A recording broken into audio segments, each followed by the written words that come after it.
I can explain in reality why people think there is a white privilege. And it's real simple.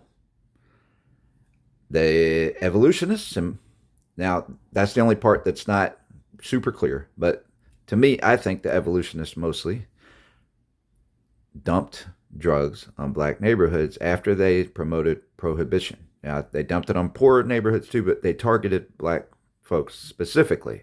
So they created a prison system of in and out of jail, and they dehumanized people who use medicine.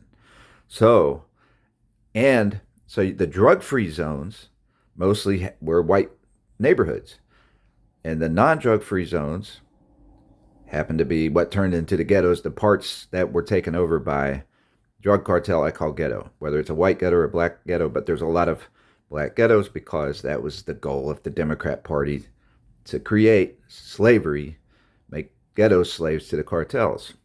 So what do the cartels do? They put people in and out of jail, and they demonize people. They steal private property rights. They condemn your house if you get caught with a medicine, an illegal medicine. They made the most natural plant medicines illegal, and they've created all these synthetic medicines that are not from God but from scientists, crooked scientists, evolutionists. All right, so when you've dehumanized, so we got the white community are hypochondriacs mostly.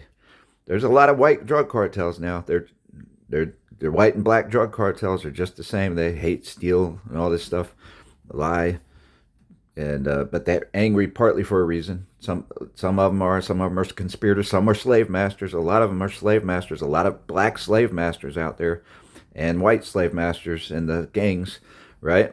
But mafia, cartel, whichever level you want to put them in. So then there's people that are tricked by the system, don't mean to be there too. But the system's tricky. So they demonize addicts. They demonize addiction. They say drugs are of the devil. And so mostly the white community has bought that lie. Even the church, all the churches, they're hypochondriacs and they're scared to death. You're not allowed to talk about drugs. We're not even allowed to contest medicinal science and say this is not a good medicine or or this is a better medicine than that one, or we want some natural medicines. We can't do it. That's a promotion of drugs. It's a scary thing, and it's a risky thing. The Bible teaches it's risky to have alcohol and trust yourself not to want to get drunk with it, too drunk, right? So it's risky. But the scary thing is when you act like it's of the devil, so and they lie and act like it's of the devil, you buy the lie, and then they demonize it. So they make it illegal, and people still want medicine. Whether you think it's right or wrong, people are going to want medicine because this is not heaven. This is earth. People have pain. There's no more sorrow, no more crying, no more pain in heaven. So you think that everybody's supposed to be Mr. Militant, Mr. Super, uh, what, marathon, triathlon athlete, and never use a medicine. And while y'all sit there and drink caffeine, how hypocritical. That's a medicine too. All right. Anyway, it's I think people are so, it drives me nuts. I can't say the word dumb or stupid. Don't kick me off for saying that. But I really, I mean, in my mind, I'm thinking how stupid, and I'm thinking deadheads. It's just a bunch of deadheads, and so that's my own word, deadheads, because nobody cares. They don't have this. They don't care. Well, if they do it, good. Well, we got the rule, so that's the rule. And if they end up doing it, it's okay to rob, steal, kill, and assault. And so we've dehumanized them the way people have. The Democrats dehumanized Trump, and guess what? Who demonized drug addicts before Republicans bought into it? And so Republicans have bought that demonization. They've dehumanized addicts, and so they dehumanize drug dealers too, who it's basically legal, and it's been made legal in a sense. In the ghettos, mostly, you stay out. They'll say stay out, white boy, or if it's certain areas, if you're not into their game, they can do whatever they want. White dealers too, they'll steal from you. They'll threaten you. They can't say, "Get out of here, white boy." So the easy, most convenient thing to protect drug sales is to stay out of here, white boy." If they think you're not a player, somebody who's a gangster, right? So, but people I don't know how all that works, but there's a psychology that a lot of that's not conspiracy, but it's just instinctively they know that's what works to get their money or whatever. So that's instincts. But there are people who have conspired that setup, and they see the domino effect, and that's why they allow certain things. But I didn't keep it simple, did I? So it's maybe I should do a short one. But the easy, um, it really is. People feel when the Republicans stand up against drugs, that feels racist. You know why? Because it was a racist or prejudice plan. It was on purpose by evolutionists. Who else could it be? I mean, it's evolutionist, fake science, right? It's fake science that says we're all um, unequally evolved from different animals, right? And here's the other thing. Like when I've brought that up to some white folks out there who believe in evolution, they'll turn it. I'm speaking against evolution, sitting here telling you evolution is real racism. It says that, and I'll say, well, it says we came from Neanderthals and monkeys, and then I'll say, you're saying that? And they'll twist it and act like I'm saying that, and then they'll call me a racist and walk off. And I'm like, no, I'm the one preaching against it, right? I'm not a pastor, but I'm saying I'm the one preaching against that racism. That's me. I'm the one teaching to stay away from that racism, and you're calling me the one. You're saying, pretending like I'm the one that believes in it. I believe we all came from. Here's what I believe in. What I teach. We all came from God, Adam, and Eve, Noah's family after the flood. The Bible is the only thing in the world that shows one human race from God, Adam, and Eve, and Noah's family after the flood. And there's no other thing in the world that shows we're one human race, which is the exact opposite of racism. Believing we have more than one race is racist, right? So there's one race. The reality is there's one race with many different ethnicities that came not by skin tone, but by language change. At the Tower of Babel, when God created more than one language. All right, so you lived near the equator a few thousand years after that, between then and Christ's time, before we started learning languages again and being able to mix in, because some people figured out, oh, we can learn each other's language if you have a high IQ, or if you learn it while you're young. You can't learn all of them. I mean, maybe you could, but you got to learn math too. Hey, so you got to learn ethics too, by the way. So we got all these people that learned other languages, but what are their ethics? Anything but God? Anything but Jesus? Is that what ethics they taught them when they teach them 10 languages? You know, so that's not it for everybody. I mean, there's people that speak two, 3 languages, and they learned ethics too, right? And so you can't just learn ethics. You have to love it, love God, love your neighbor. And so people can be taught ethics and they still hate God and hate their neighbors, or just love themselves, right? Only. But so that can be anybody, right? So it's white privilege. It seems like white privilege, but it's not. White people have been lied to as well, and so they've helped create all these haters of themselves. White people in America help create haters and make it seem they validate what feels like racism, which, because it was racism mostly, I think, when the evolutionists had legislators within did prohibition. It was racist. It's not safety. If it was safety, they'd let you drink tea leaves. Look, they could make crack, caffeine. They could make coffee illegal, tea illegal, and chocolate illegal. And then you wouldn't just have, and so you have caffeine pills. Then they'd probably make those illegal, and then if they made those being illegal, they might, because it works what they do today. It's working with coca leaf tea. They made the cocaine and all that. So the coca powder, and then the people cook the powder into crack cocaine. Okay, so it comes from a natural plant. So it's, in some ways, it's not as dangerous as methamphetamine, anything that's synthetic. All right, so but anything is dangerous if it's too strong for your mind. And then it can be too strong, give you a heart attack, even aspirin, right? So if you do too much aspirin or too much, and it's the one thing that prevents heart attacks, right? It can give you a heart attack if you do too much, or a stroke, right? Or hemorrhage or aneurysm, I guess. I don't know. But so So they could make the coffee being illegal, and then what would happen? They'd create a caffeine powder, and then people would cook it up into a crack caffeine.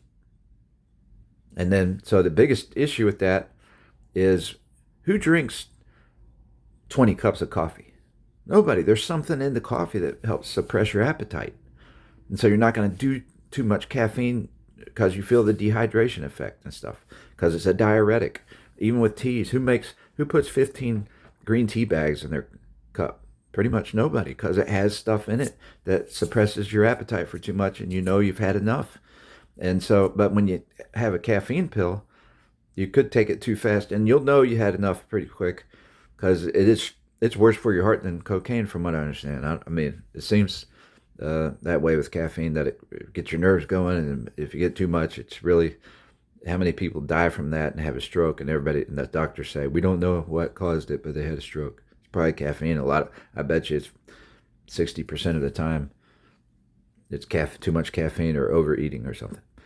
I've felt like I'm going to have a stroke when I overeat, and I felt like I'm going to have a stroke when maybe that was a heart attack symptoms, but one of those two things, I felt like it was going to happen a few times when I overate too much or when I had too much caffeine. I've seen it. I got a big appetite, bigger appetite than most people. I can't help it. I was born that way. Now, that's a literal thing, though. I was born with a bigger appetite than most people. Now, so I do have to battle my appetite regularly, more than lots of people I've known and seen in person. I've been around people. I'm a loner, but I've been around people in close quarters, living quarters, and college and everything else. And I never missed breakfast on Saturday. I really missed. What part about college is I had the whole world to myself in the mornings, because I'm a person who can't sleep in. I wished I could a lot of times. I wished I could get more sleep, but I just couldn't do it. But I also wanted to get stuff done Saturdays. Practice trumpet 4 hours or whatever. But so it feels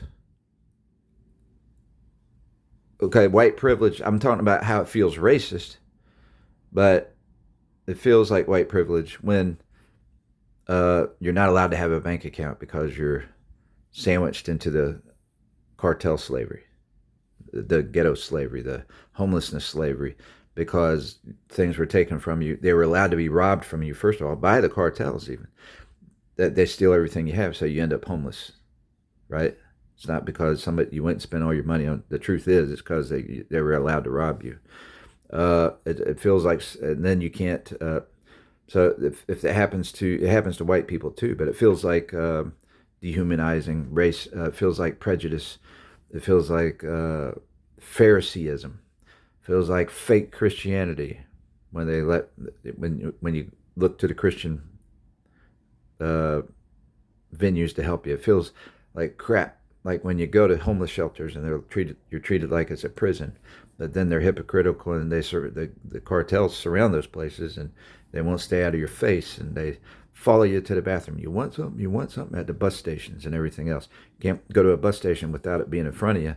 And then if you ever relapse, everybody makes the biggest deal in the world out of it, from if you're trying to get along with society who's drug-free. But the drug-free society has the privilege. If you're able to say no to these cartels and gangs and not use, and then you don't lose money and you're not put in jail. So you get put in jail if you're seen out in public, right? But then hypocritically, they never go after the dealers that harass people at the bus station all the time and stuff. And they harass you and want your money, want your phone, want everything else, right? And so they start fights, they'll threaten you, yeah, and over if you get involved with them, so a lot of them they're not too obvious in some ways. They don't start threatening you until you get around them, okay, until you've consented. But sometimes they do, right? But so they want to chase people away from certain areas if they're not part of that game, and then you become part of the game. I've seen it all. I mean, you become part of the game, and then they just want to steal from you and say, "Get out of here." So that's their way of keeping it to where it doesn't look suspicious. But it seems pretty obvious to be mostly still, right? But and it's also their way to just take all your money, make somebody panhandle for money, take their panhandling money or whatever. Sometimes it varies. They just want to steal your money and then act like you never had money. You're no good. You don't got no money. Go get money. They want you to start stealing just the way they do, because that's the easiest, quickest money to get. And if you don't, and if you steal and you get caught and go to jail, then that helps them in some way. It must help them, because that's what they try to do to people, right? So it must help them. I mean, so it's stealing. You go to a store and you buy a few items and you're like, geez, it's 40 something bucks, 50 bucks, and I just bought a few items up. Well, they go and steal, 5 items that are worth $100 to $1,000 sometimes. So that's why they like to get people to steal. That money's not that valuable to them compared to that. But then, so people steal items for them to get the dope they just stole from them that they had just bought before. They'll do that stuff. And then they'll give them something that's worth $100. They might give them $5 worth. And then they say, get cash. We don't want this. They wanted it, but then they'll trick them into getting that for them, and then they want cash. That's no good to me. I can't give you nothing for that. I need cash. Okay, so then they leave them jonesing again. They play those kind of games, right? And then so if they go to jail, there's some kind of benefit for that, I guess. I don't get it. It's so people get greedy. They don't have anywhere to live. So it feels like white privilege, though, when even the dealers themselves, don't have housing rights. Not public, when they need public housing rights and they need to get on their feet. They say, pull up your bootstraps and go to work. They don't have any boots a lot of times. But, and so to speak, they don't have a car. They don't have a bus pass. Sometimes they don't have a bike. Their bike gets stolen when they get the bike. Seems like white privilege when people do have that stuff. So, but it's because in those circles, stealing is legal, basically. And if anybody who's been tarnished by that before or vulnerable to that, it's okay to steal from them. They know that by nature. They know that everybody's going. So it's okay to steal from them. It's okay if they get hurt. It's okay if they disappear. So they became a missing person. Well, that's because they did drugs. That's what you get for doing drugs. Okay, so that's what the Republican white community, they have bought into that sin. They have that sin that they are like a Pharisee. They have no compassion. It's barbarianism, and it's really subtle barbarianism, and it's dehumanized people, and it doesn't follow the go ye into all the world and preach the gospel to every person.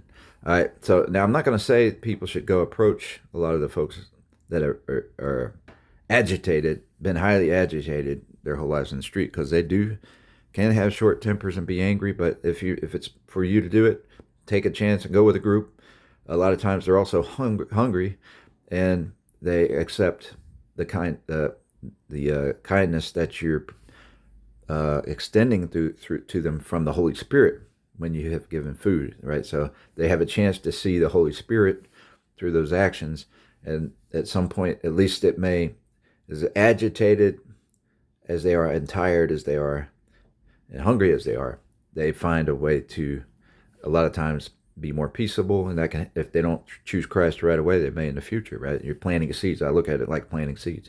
So, but the thing is, you could just legalize trees, leaves, and teas, all right? And figure out the rest later. I'm not even saying legalize smoking, even though people smoke cigarettes and stuff. But leave that out of the formula when you do legalization. Don't have smoking marijuana.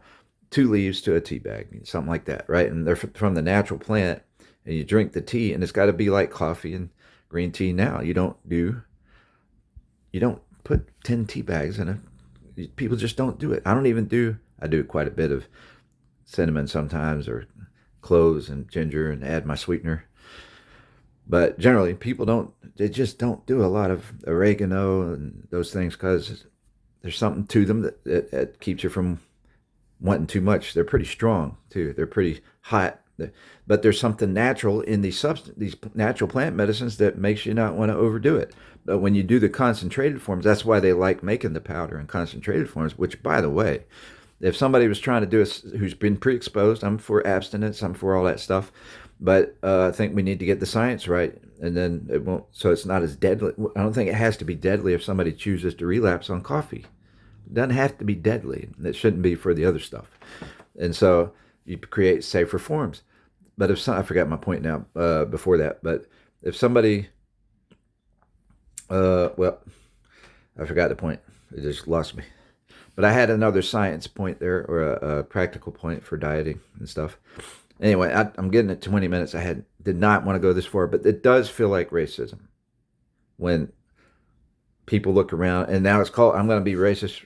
They're going to say I'm racist for saying that when you go to the ghettos, you see more black people than white people out there dealing drugs and stuff. All right, well, that's what you see. That's what they see. The reason they feel, as a matter of fact, the reason a lot of black folks feel like there's white privilege is because that's all they see is each other. They see a lot of black people around stuck on the streets dealing drugs and all that. So the laws themselves that were pushed by evolutionists and somehow rationalized by our religions and churches have taken the freedom of private property rights away. You can't have a bank account if you're dealing drugs because you can't get caught stacking money in a bank when you don't have an official job that you're not paying taxes on, and you can't report that as an official job because it's illegal. So it's hard, and when you don't have a bank account, then all your friends and people you thought were friends are stealing from you a lot of times. You got to be paranoid. You got to guard your money with a gun or whatever, and so people end up getting shot for reasons like that, shooting each other, fighting over money to protect their money, instead of being given the proper respect of having private property rights. And so they've created a rental system. There's all kinds of domino effect here. I'm not going to keep going into all that. That makes it seem like when we oppose drugs and drug addicts, and you hear people on Fox News just demonizing it the same way that evolutionists did and the Democrats did originally. They've bought it hook, line, and sinker, and they're stupid. They're stupid in my view. I mean, it drives me nuts. They're stupid. They really are. That includes all these smart people that are stupid. They're ignorant. It's because they bought into the bigotry against medicine. And so the fear of medicine, God does not give this is a Bible verse, spirit, I forget the reference. God does not give the spirit of fear, but of love, power, and a sound mind. And so they've taught the spirit of fear when it comes to medicinal science. And clearly, you got to teach some fear to watch out for poisoning and overdose. Both of them can kill you. Both of them can make you act like a fool. So both of them can get you in a rape situation where you're raped. I guess it can, for some people, it can cause them to be a rapist, assault person. So when they black people out and put them on some high-powered drug that blacks them out, but they're still awake, they don't know it. They got stuff like that nowadays that they do it on purpose to people. They put it in there, they know it blacks them out. They know, but they're not asleep, but they don't know they're not asleep. They don't even know. It's like going into surgery. That happens. They have that stuff. So, but so usually that if they do that to somebody, they're trying to end their life in some way. They're trying to get them put in prison, trying to get them to be ashamed the rest of their life for something, shame them, maybe film them, maybe whatever. That's a plan, and that may be a plan by illegal international gangs doing that to a lot of Americans to put them out of work and everything else. So put them in jail instead of work. So their goal to put them in for putting them in jail is that's one more American that's out of a job. So they have different goals, So, but that's the tricks that get played by demonizing and being a hypochondriac about medicine and acting like it's a sin. And first of all, the Proverbs chapter 31 in the Bible shows that medicine use is not a sin. It says, give a man strong drink. It's not in this order. It may be backwards, but I know the three basic verses. Give a man strong drink on his deathbed, and give a poor man wine to drown his pains and sorrows from poverty so he doesn't have to think of them anymore. But it's not for kings to drink so they don't pervert justice. All right, now that's not saying to go party all the time and stuff. It has all the warnings, I think, in Proverbs. And Proverbs 23 is one of the places that has some warnings about medicine. And I'm calling alcohol medicine, basically. And there's other verses that say all herbs were made for man. So what that to me it does, Proverbs 31 is qualifying medicinal use, the use of medicine for depression or sorrow, pain, sorrow, no more. So he doesn't have to think of his pains and sorrows from poverty anymore for a while, right? And so that's give a man wine, poor man wine, and then give a man strong drink on his deathbed. That means strong medicine. So that means if you legalize tea leaves that help with pain, and like the coca leaf, even, yeah. So the fear is people say, well, that one take them out of their head. Well, it has a pain medicine, and it's probably the most natural depression medicine. I would. That's what I would. I'm pretty sure that's probably correct because I've had my experiences with some of that stuff. All right, not the leaves, but the powders or the crack. I've had it. So it does help with depression, but it's way too strong initially, and you're paranoid. Not from the medicine. You're paranoid because you don't like being outside the law. Nobody's comfortable outside the law. Some people act like they aren't and all this, but the reason they bully each other is to make people follow their rules, go where they go, because they already know how to set you up to go to jail instead of them and stuff like that. They know how to set everything up to keep them from jail, and that's paranoia. It's not just being a bully and a boss, but they're working against the paranoia and saying, they're mad at you because you're paranoid. But they're paranoid, and that's why they're making the rules. It's partly a paranoia. So it's the natural medicine, though, in a tea form is like coffee. I don't know 100% how safe it is, and they're going to demonize me for this and all that, but I'm just trying to be honest. We know, from what I've heard, that people drink it in South America, and it's not as strong as coffee, coca leaf. And I'm not promoting drinking coca leaf because I try to stay off coffee as much as possible. I try to stay off teas as much as possible. They have too many tannins that hurt your joints. But I'm saying as a medicine, that's a better medicine than what you get at the doctor. The doctors usually use synthetic drugs. The doctors are now using fentanyl, from what I understand. So they've created that fentanyl and for the streets where it's killing people. It's 100 times stronger than heroin. It's the synthetic form of heroin, where heroin comes from the natural plant. That's a downer. That's part of the problem with heroin. It's a downer. Then you got downers and uppers. Cocaine is like caffeine. It's an upper, and but it's a stronger pain reliever, and it can too much of it can take your mind to be. I don't know. It does different things for different people. I guess for violent people, it can make them fantasize, but it's more into the fantasy, hypnotic side of the mind.